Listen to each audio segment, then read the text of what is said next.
What's up mga ka-riders? Ngayong araw ipapakita ko sa inyo kung paano magtanggal na ng gulong dito sa bike namin. Ito ay Honda ADV 150. Gusto ko lang magpasorry sa inyo na naka-up and down yung video natin ngayong araw, pero promise ko sa inyo sa mga sunod na video ilalagay ko sa full screen.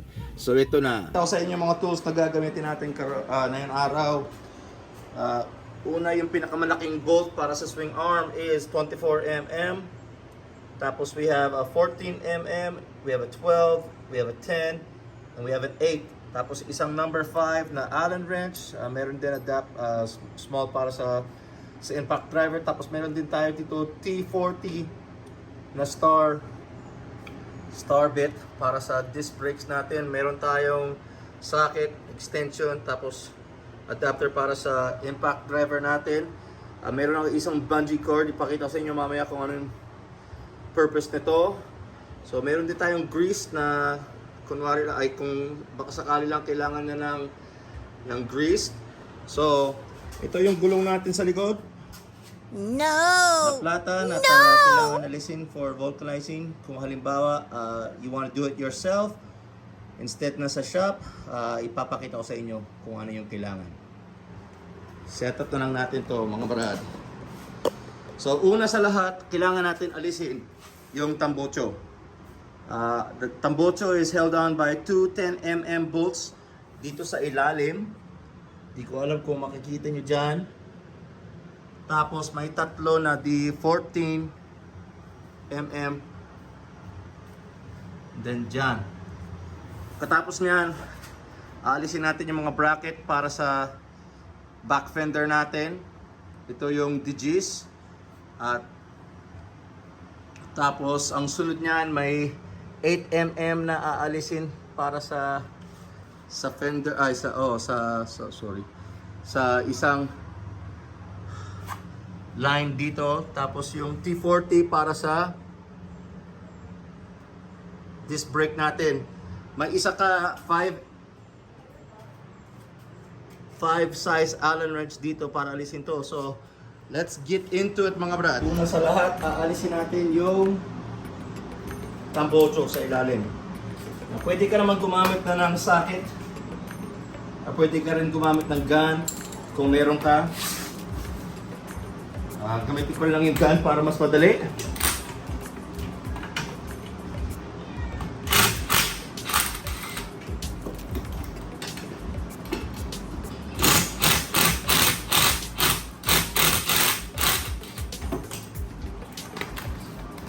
So may dalawang 10mm na nuts ilalagay natin dito.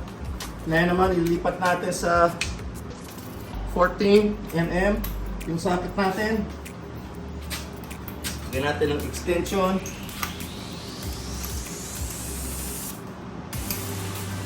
Tatanggalin natin ito. Loosen natin.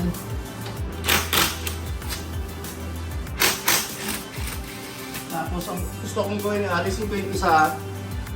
Meron akong screwdriver dito, isushoot ko dyan sa butas na yan para pag inalis ko yung dalawa, hindi basta-basta mahuhulog agad yung tambocho.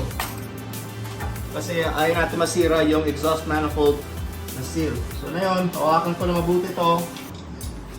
Tapos aalisin lang ng dahan-dahan yung tambocho. Tapos itatabi lang natin. Ayan po yung seal niya. Ito natin yan. Tatabi lang natin yung tambocho. Tapos na yun, nakikita na natin yung mga bolt na sinasabi ko sa inyo para sa fender. Ito 10mm, 10mm. Tapos may D8 dito. Tanggalin lang natin.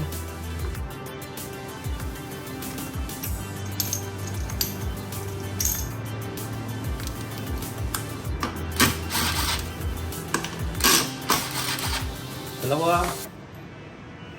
Tapos may dalawang D8.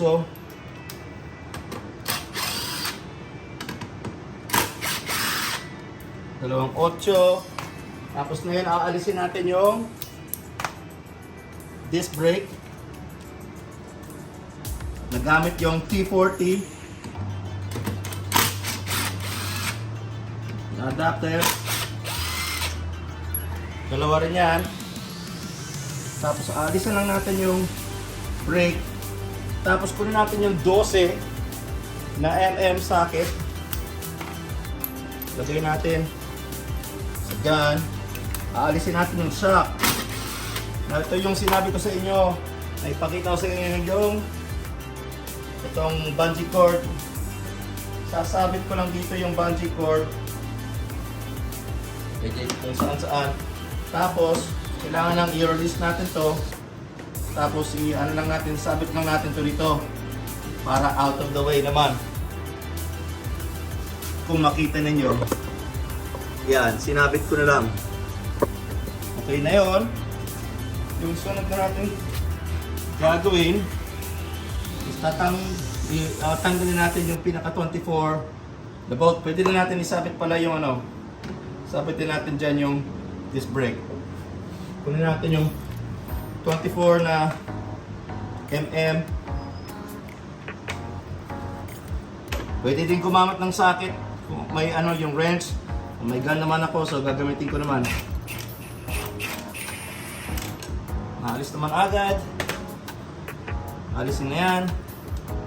Tapos na yun, tatanggalin natin yung ano pala sa sa kabila, yung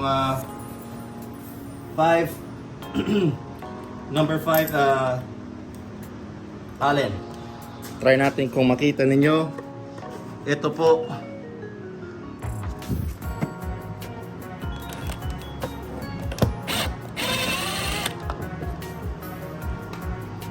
Tanggalin natin yan. Tapos balik natin dito. So alisin natin yung plastic fender na yon.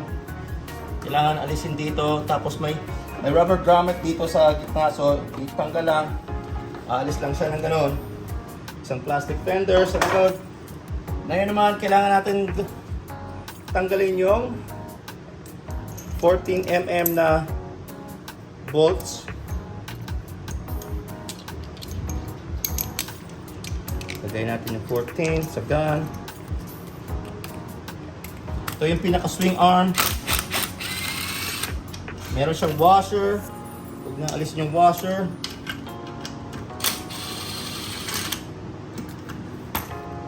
Alisin yan. Dalawa. Tapos na yung mga guys. Aalis lang siya. Dahan-dahan lang. Tapos, kung gusto mo makita, meron siyang bushing dyan sa loob. Tapos meron din siya yung spacer na bushing sa loob dito. Itatabi lang natin to. Tapos na yun, isa-slide out lang yung gulong. Ganun lang. So, now ibabalik lang natin. Kung gusto mo pwede maglagay ng grasa dito. Grasa. Ingatan mo yung spline dyan, yung mga teeth. Now, pwede kayo vulcanize. Ito, nagawa ko na. So, babalik lang na natin.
Tapos ibabalik lang natin yung tambocho at tayo ay tapos na.